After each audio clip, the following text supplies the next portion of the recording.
Hello friend, नमस्कार। मैं आशीष अवस्थी अपने यूट्यूब चैनल शिक्षा पथ में आप सभी का हार्दिक स्वागत एवं अभिनंदन करता हूं। हिंदी की इस क्लास में आज हम आपसे चर्चा करेंगे कारक के बारे में, क्योंकि पिछली क्लास में मैंने लिंग और वचन के संबंध में पढ़ा दिया था। तो आज एक टॉपिक कारक का बचा था, तो आज मैंने इसमें कारक को शामिल किया है और साथ ही साथ सर्वनाम के कुछ पार्ट को मैंने इसमें शामिल कर लिया है और सर्वनाम का अगला पार्ट अगली क्लास में होगा और सर्वनाम को भी हम पूरा कर लेंगे। तो आज हम चर्चा करेंगे आपसे कारक के विषय में। कारक के विषय में सबसे पहले इसकी परिभाषा के संबंध में आप जानिए कि कारक का, वैसे कारक को मैंने आपको जब वहां पे पढ़ाया था समास में, तो तत्पुरुष समास के अंतर्गत समस्त कारकों के विषय में आपको बता दिया था।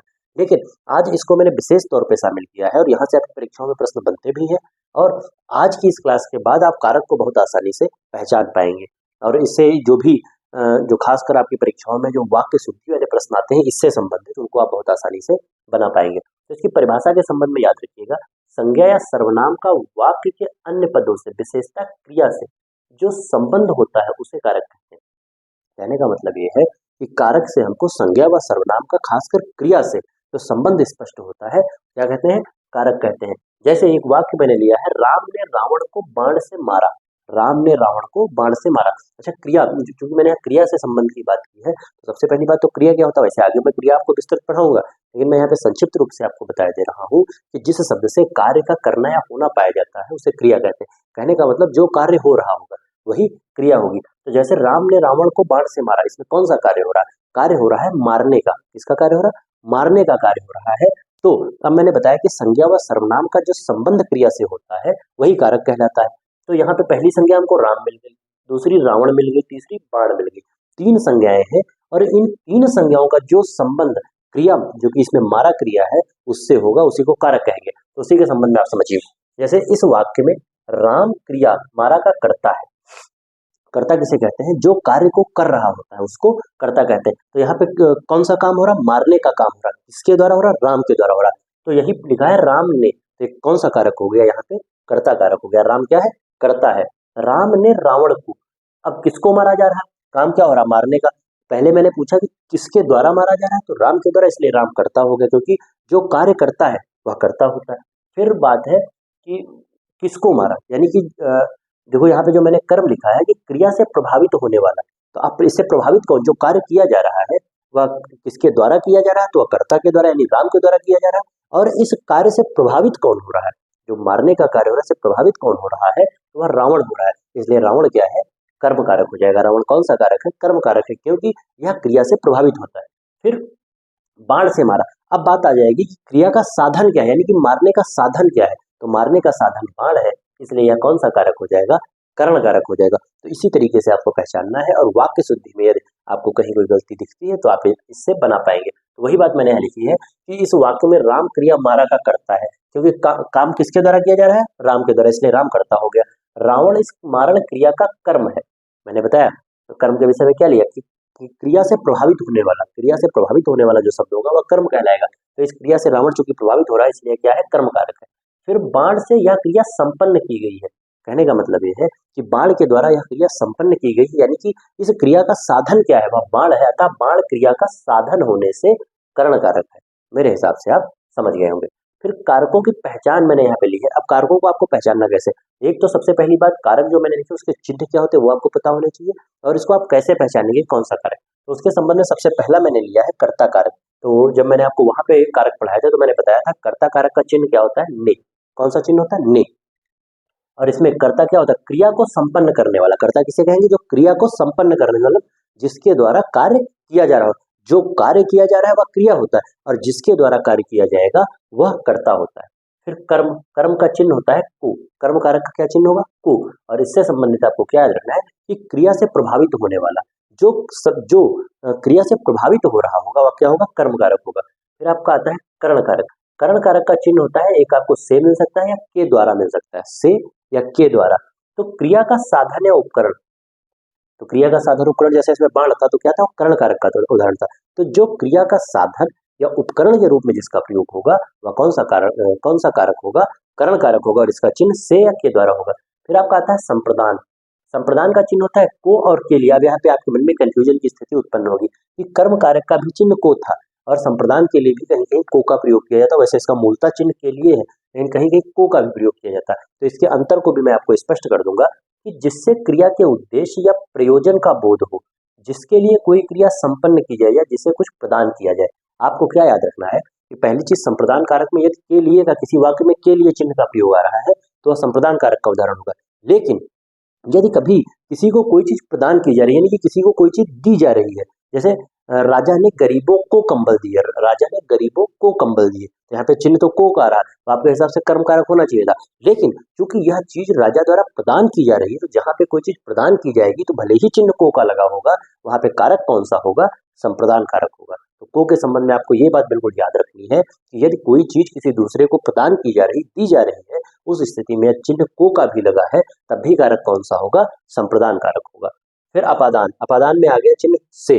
अब यहाँ भी देखिए, जो कर्ण था, कर्ण में भी से का चिन्ह था और अपादान में भी से का चिन्ह है। तो अपादान और कर्ण में क्या आपको अंतर क्या याद रखना है कि जो कर्ण था वह क्रिया का साधन या उपकरण के रूप में प्रयोग होता था, और अपादान में जब से का प्रयोग होगा तब जहाँ पे अलगाव की स्थिति हो, कोई चीज किसी से अलग हो रही हो, उस स्थिति में से कारक का प्रयोग हो रहा है, तो वह कौन सा कारक हो? से चिन्ह का प्रयोग हो रहा है, तो वह अपादान कारक का उदाहरण होगा। जहां अलगाव की स्थिति हो, या बहुत महत्वपूर्ण, पहली चीज तो अलगाव की स्थिति याद रखना, और यदि एक दूसरे में कहीं तुलना की बात की जा रही हो, तुलना हो, भिन्नता हो, आरंभ हो, सीखने आदि का बोधक हो, जहाँ पे दो चीजें आप इसमें विशेष तौर पे याद रखिएगा, एक तो तुलना वाला शब्द याद रखिएगा, और जहाँ अलगाव की स्थिति उत्पन्न हो वहां पे अपादान कारक होता है, साथ में आप इसको भिन्नता, आरंभ, सीखने आदि का बोधक जहाँ पे हो, अपादान कारक होता है। संबंध के विषय में आपको क्या याद रखना है? इस संबंध के विषय में इसके चिन्ह का, की, के, रा, री, रे और ना, ने, ये 9 चिन्ह ऐसे हैं जो संबंध कारक में आपको देखने को मिल सकते हैं। और इसके संबंध में क्या है कि जहां दो पदों का पारस्परिक संबंध बताया जाए, जहां दो पदों का पारस्परिक संबंध बताया जाए वहां पे संबंध कारक होता है। और ये आपके 9 चिन्ह मैंने आपको संबंध कारक के बता दिए हैं। जैसे मोहन, मोहन राजा का बेटा है, मोहन राजा का बेटा है, तो इसमें देखो राजा का जो आ गया, या ऐसे कह लीजिए राजा का बेटा मोहन है, राजा का बेटा मोहन है, तो मोहन और राजा के बीच में संबंध को जो बीच में का चिन्ह आ रहा है, का जो शब्द आ रहा है उससे स्पष्ट हो रहा है, इसलिए यह संबंध कारक का उदाहरण हो गया, और इसके चिन्ह के विषय में मैंने आपको बता दिया। फिर आपका अधिकरण, अधिकरण कारक के चिन्ह होते हैं में और पर। अधिकरण कारक के चिन्ह क्या है? में और पर। जो क्रिया के आधार, खासकर स्थान, समय, अवसर का बोध कराएं वो अधिकरण कारक होते हैं। जो क्रिया के आधार, स्थान, समय, अवसर का बोध कराएं वो कौन से कारक होते हैं? कारण अधिकरण कारक होते हैं, और इसके चिन्ह क्या है? में और पर। उसके बाद संबोधन, ए, हे, संबोधन में सबसे पहली बात, ये जो संबोधन का चिन्ह लगा हुआ है, तो ये चिन्ह लगा हुआ, ये सबसे बड़ी पहचान है। और इसके संबंध में क्या याद रखना है? किसी को पुकार कर संबोधित किया जाए, जब किसी को पुकार कर संबोधित किया जाता है तो वहां पे कौन सा कारक होता है? संबोधन कारक। तो आपके ये जो 8 कारक थे, कितने कारक थे? 8 कारक। 8 कारक के विषय में उसके चिन्ह और उसकी विशेषता की, उसको आप पहचानेंगे कैसे, मैंने बहुत स्पष्ट तरीके से आपको समझाने का प्रयास किया है। अच्छा, यहाँ पे मैंने कुछ उदाहरण लिए जो खासकर इसमें आपको कंफ्यूजन, जो आपका संप्रदान और कर्ण का, जो संप्रदान और कर्म की कंफ्यूजन थी और कर्ण और अपादान की कंफ्यूजन है, उससे संबंधित कुछ मैंने यहाँ पे 4 उदाहरण लिए हैं, बहुत आसानी से इसको समझिए। जैसे वृक्ष से पत्ते गिरते हैं, तो यहाँ पे चिन्ह किसका प्रयोग होगा? से का प्रयोग होगा। कौन सा चिन्ह आया? से चिन्ह का प्रयोग है। अब से चूंकि आपको कर्ण में भी मिल रहा है और अपादान में भी मिल रहा है, तो अब हम स्पष्ट कैसे करें कि यह कर्ण कारक का उदाहरण है या अपादान कारक का उदाहरण है? तब आपको ये देखना है कि वृक्ष से पत्ते गिरते हैं, यानी कि वृक्ष से पत्ते टूट रहे हैं, यानी कि अलग हो रहे हैं, तो मैंने आपको बताया था कि जहां अलगाव की स्थिति उत्पन्न होगी वहां पे कौन सा कारक हो जाएगा? अपादान कारक। तो ये आपका किसका उदाहरण हो गया? अपादान कारक का। मेरे हिसाब से आप समझ गए होंगे। फिर मैं कलम से लिखता हूँ, फिर आ गया से, मैं कलम से लिखता हूँ, तो कार्य कौन सा हो रहा है? लिखने का कार्य हो रहा है, और इस लिखने के कार्य का साधन या उपकरण क्या है? कलम है। तो चूंकि यह कलम उपकरण के रूप में प्रयुक्त हो रहा है और से चिन्ह लगा है, तो यह कौन सा कारक हो जाएगा?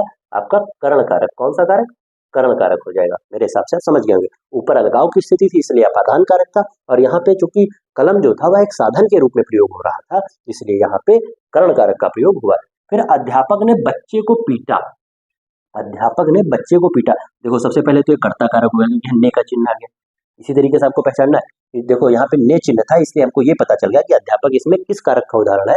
कर्ता कारक का उदाहरण है। लेकिन हमको चूंकि इसके विषय में दो चिन्ह आपस में यहाँ मिल रहे हैं और दोनों अलग अलग हैं, दोनों, एक आपका इसमें जो को कारक इसमें किसमें कर्म में दिख रहा था और आपका संप्रदान में दिख रहा था, तो इनको स्पष्ट करने के लिए मैंने इन दोनों को लिया है कि अध्यापक ने बच्चे को पीटा।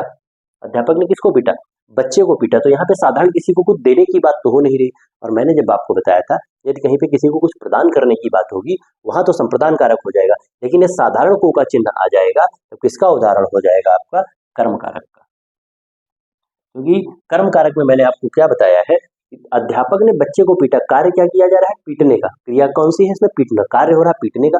कौन पीट रहा है? तो अध्यापक पीट रहा, तो अध्यापक कर्ता हो गया।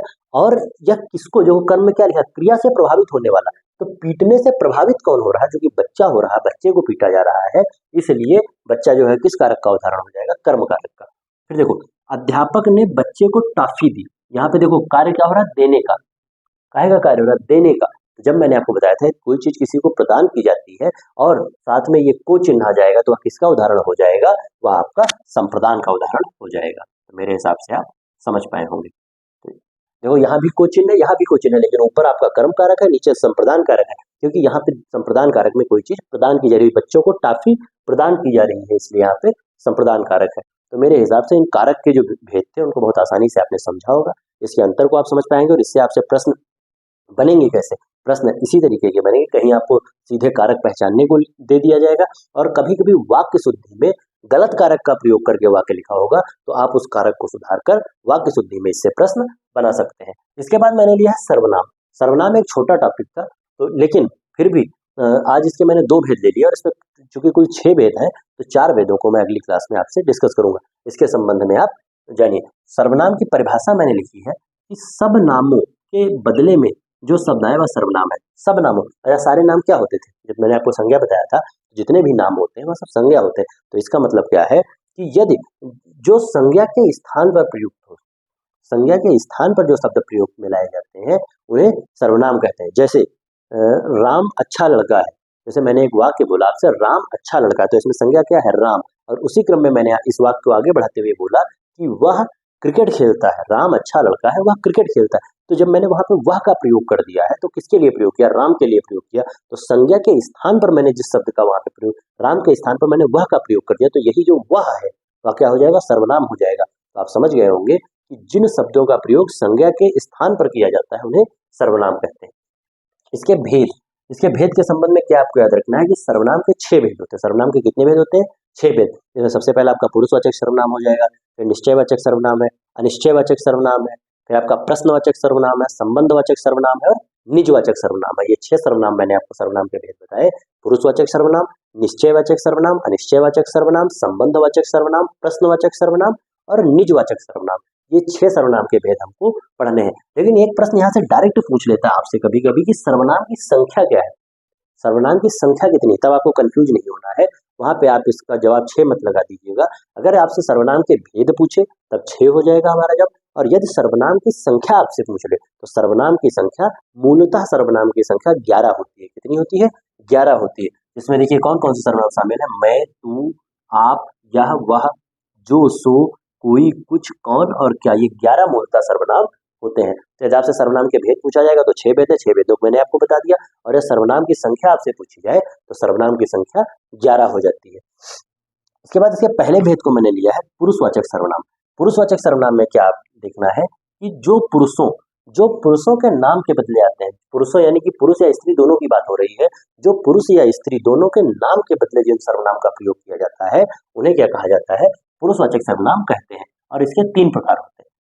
तो जैसे मैंने अभी आपको बताया था कि राम अच्छा लड़का है और वह क्रिकेट खेलता है, तो चूंकि इस वह का प्रयोग राम के लिए हो रहा है और राम एक पुरुष है, इसलिए जो यह वह हो जाएगा किसका उदाहरण हो जाएगा?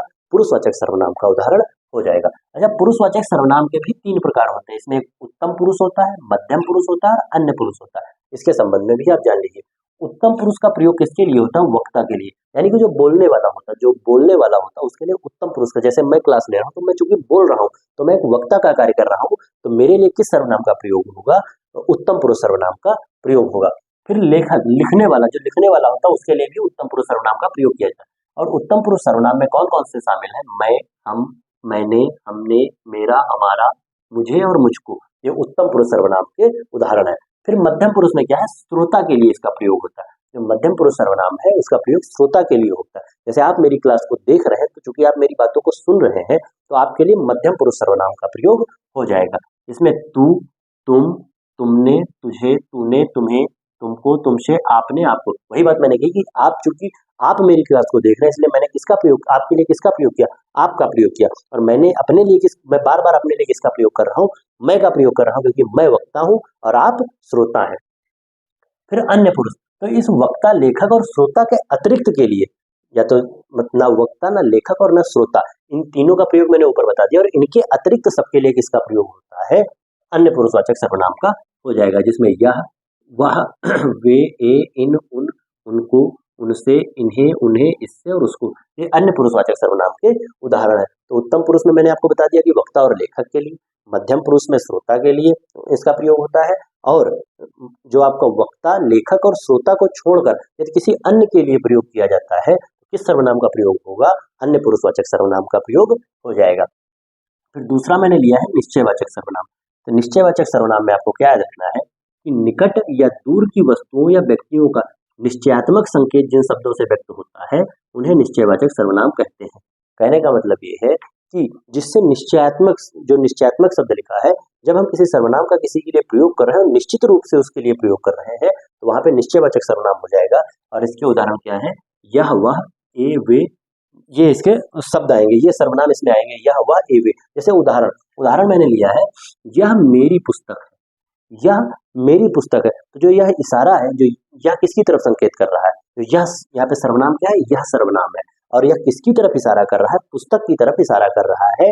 तो जैसे मैंने कहा कि यह, जैसे आप देखिए, मैंने कहा कि यह मेरी पुस्तक है, यह मेरी पुस्तक है। तो चूंकि मैं इस पुस्तक की तरफ इशारा कर रहा हूँ, इससे निश्चित हो गया, इससे निश्चित बात का बोध हो रहा है, निश्चित बात का संकेत हो रहा है, इसलिए यह किसका उदाहरण हो गया, निश्चयवाचक सर्वनाम का उदाहरण हो गया। जैसे वह उनकी मेज है, वह उनकी मेज है, बात किसकी की जा रही है, मेज की बात की जा रही है। किस मेज की बात की जा रही है, वह जो सामने मेरे मेज रखी, मैं उसकी बात कर रहा हूँ। क्योंकि बात निश्चित, ये निश्चितता का संकेत करा रहा है, इसलिए किसका उदाहरण हो जाएगा, निश्चयवाचक सर्वनाम का उदाहरण हो जाएगा। अच्छा, आपको कुछ ऐसे भी सर्वनाम मिलेंगे, जो निश्चयवाचक और पुरुषवाचक में समान रूप से प्रतीत होंगे, समान शब्द होंगे, समान सर्वनाम का प्रयोग होगा, लेकिन कहीं पे वह निश्चयवाचक के रूप में प्रयुक्त होंगे और कहीं पे वह पुरुषवाचक के रूप में प्रयुक्त होंगे। तो इसके संबंध में आपको क्या याद रखना, जैसे मैंने यहाँ पे लिया है, यह पढ़ता है।